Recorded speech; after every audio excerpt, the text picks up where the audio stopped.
नमस्कार दोस्तों, मैं RSD। आज की इस वीडियो में हम 10 प्रश्नों को या 10 प्रश्नों पर चर्चा करेंगे। उन 10 प्रश्नों को देखेंगे कि उसके क्या उत्तर होंगे और उसके क्या मायने हैं 67वीं BPSC के एग्जाम के दृष्टिकोण से।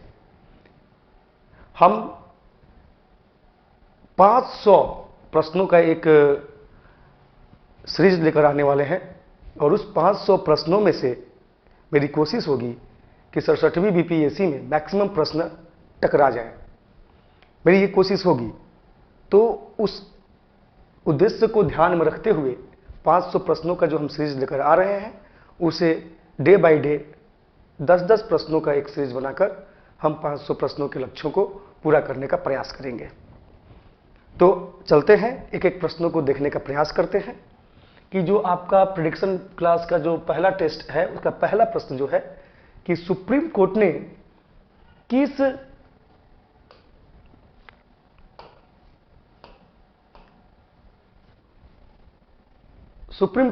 किस अनुच्छेद के तहत ध्वज फहराने के अधिकार को मौलिक अधिकार के रूप में घोषित किया है।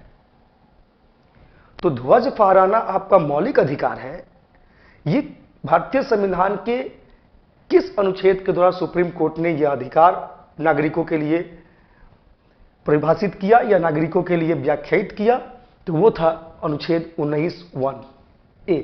आपको पता है कि अनुच्छेद 19(1) में वाक्य एवं अभिव्यक्ति की स्वतंत्रता दी गई है भारतीय नागरिकों की, जिस माध्यम से आप भारतीय नागरिकों को केवल ध्वज फहराने के ही अधिकार नहीं दिए गए हैं, मौन रहने का भी अधिकार इसी आर्टिकल से दिए जाते हैं। तो राइट टू इंफॉर्मेशन का अधिकार, तो फैशन करने का अधिकार, तमाम अधिकार इस तरह के जो आपकी अभिव्यक्ति से जुड़ा हुआ है वो कहीं ना कहीं सुप्रीम कोर्ट इसी अनुच्छेद के तहत उसको व्याख्या करने का प्रयास करती है। तो अनुच्छेद 19(1) उत्तर हो जाएगा। ये आपका ध्वज फहराने के अधिकार को मौलिक अधिकार के रूप में अगर सुप्रीम कोर्ट आपको एक अधिकार देती है तो वो है अनुच्छेद 19(1) के तहत। दूसरा क्वेश्चन, भारत की पहली जनगणना किसके शासनकाल में हुई थी? तो इसको अगर डायरेक्ट जाए कि भारत की पहली जनगणना किसके शासनकाल में हुई थी, पहली जनगणना की बात हो रही है, तो उत्तर आपको सामान्य तौर पे लॉर्ड मेयो हो जाएगा। लेकिन अगर यहां पे पहली की जगह समकालीन शब्द का प्रयोग कर दिया गया होता, रेगुलर शब्द का प्रयोग कर दिया गया होता, तो निश्चित रूप से उत्तर आपका बी हो जाता, लॉर्ड रिपन। ठीक है, लॉर्ड रिपन के शासनकाल में 1881 ईस्वी में जो जनगणना शुरू हुआ वो रेगुलर जनगणना आज तक हो रही है। लेकिन लॉर्ड मेयो के शासनकाल में ये 1872 में शुरू हुआ था। ठीक है, लेकिन कंटिन्यू जो है लॉर्ड रिपन के टाइम से जारी है। हालांकि लॉर्ड मेयो एक ऐसे गवर्नर जनरल रहे हैं जिनकी हत्या सेंट्रल जेल जो अंडमान निकोबार में है वहां पे शेर अफगान ने कर दिया था, या फिर यूं कहिए कि शेर अली खान ने, है ना, जिसको आमतौर पर लोग पगला पठान पगला पठान पगला पठान कह रहे थे।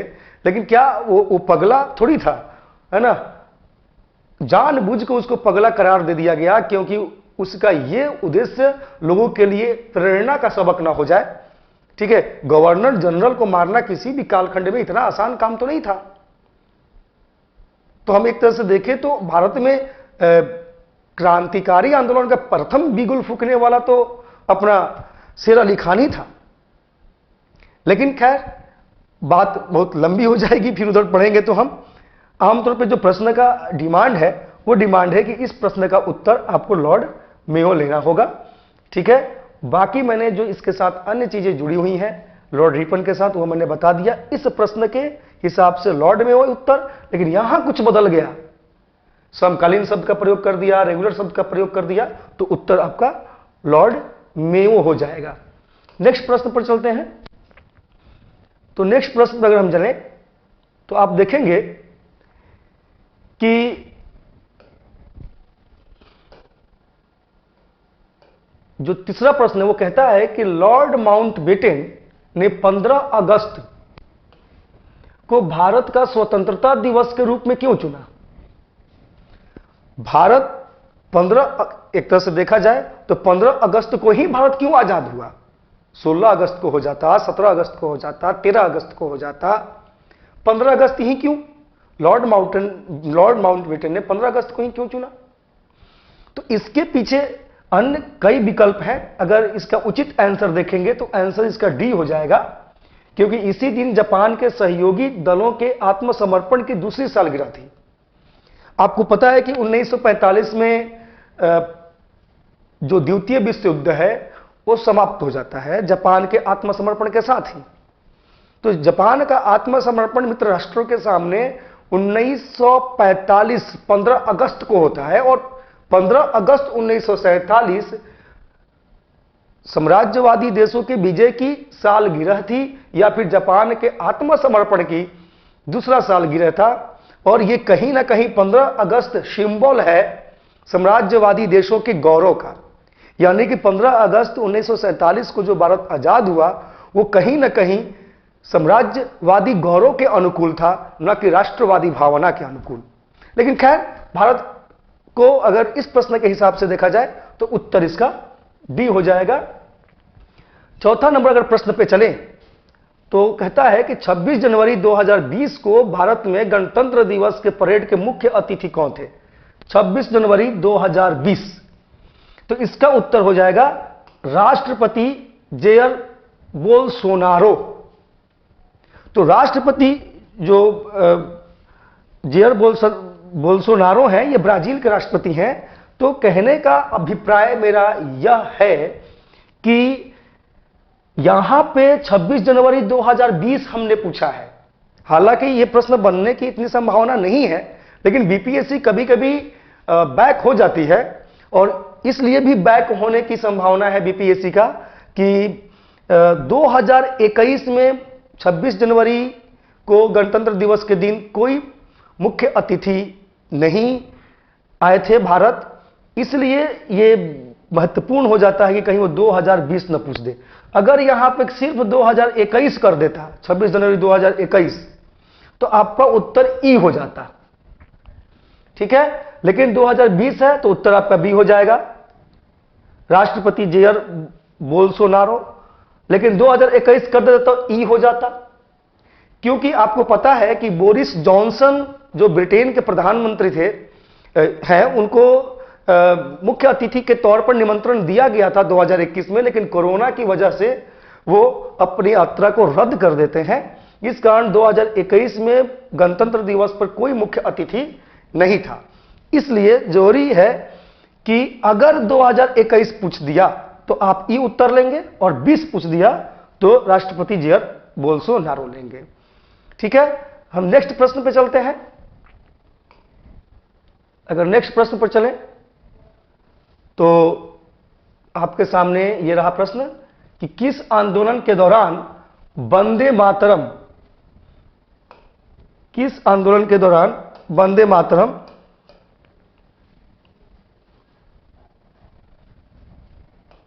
गायन के लिए राजद्रोह की संज्ञा दी गई थी? राजद्रोह। और यह राजद्रोह तो आजकल काफी चलन में है, अभी बड़ी चर्चा का विषय बना हुआ है।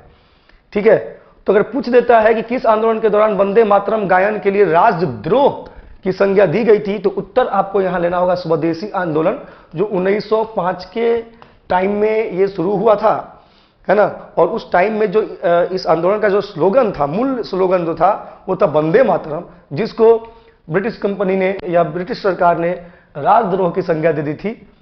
तो ध्यान रखेंगे, जैसे ही वंदे मातरम के लिए राजद्रोह की संज्ञा किस आंदोलन के टाइम में दिया गया था, तो उत्तर लेंगे आप स्वदेशी आंदोलन। नेक्स्ट प्रश्न पर चलें तो देखते हैं कि किसने ब्रिटिश आर्थिक नीति को औपनिवेशिक अर्थव्यवस्था कहा, तो उत्तर ले लीजिएगा मदन मोहन मालवीय। हालांकि बचपन में ये 2015 में इनको भारत रत्न भी मिला है, मदन मोहन मालवीय को। नेक्स्ट प्रश्न पर अगर हम चलें तो देखेंगे कि बक्सर की लड़ाई, जो 1764 ईस्वी में बक्सर की लड़ाई हुई थी, जो बंगाल के पूर्व नवाब थे मीर कासिम, मुगल बादशाह जो थे शाह आलम द्वितीय, और इधर आपके अवध के जो नवाब थे शुजाउद्दौला की सम्मिलित सेना को ब्रिटिश कंपनी हरा देती है 1764 में। उसके बाद कड़ा की संधि या इलाहाबाद की संधि होती है, जिसके तहत ब्रिटिश कंपनी को दीवानी का अधिकार मिल जाता है, दीवानी का अधिकार। तो वो दीवानी का अधिकार जो मिलता है वो किन स्थानों के लिए मिलता है? तो आप देखेंगे इसमें विकल्प में ए बंगाल, बी बिहार, सी उड़ीसा, डी बॉम्बे प्रेसिडेंसी। हालांकि इसका उत्तर बंगाल भी हो जाएगा, बिहार भी हो जाएगा और उड़ीसा भी हो जाएगा। क्योंकि बंगाल की अगर बात करेंगे तो उस समय बंगाल, बिहार, उड़ीसा सेम ही था। इस कारण अगर इस दृष्टिकोण से देखा जाए तो उत्तर हो जाएगा इसका ई, यानी कि 7 नंबर प्रश्न जो है उसका उत्तर ई हो जाएगा, क्योंकि इसमें से एक से अधिक सही है। ठीक है, अगर हम नेक्स्ट प्रश्न पर चलें तो देखते हैं कि 8 नंबर प्रश्न है,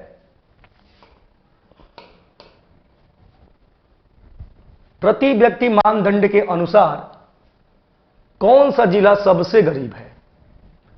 तो शिवहर सबसे छोटा, सबसे गरीब बिहार में शिवहर ही तो है।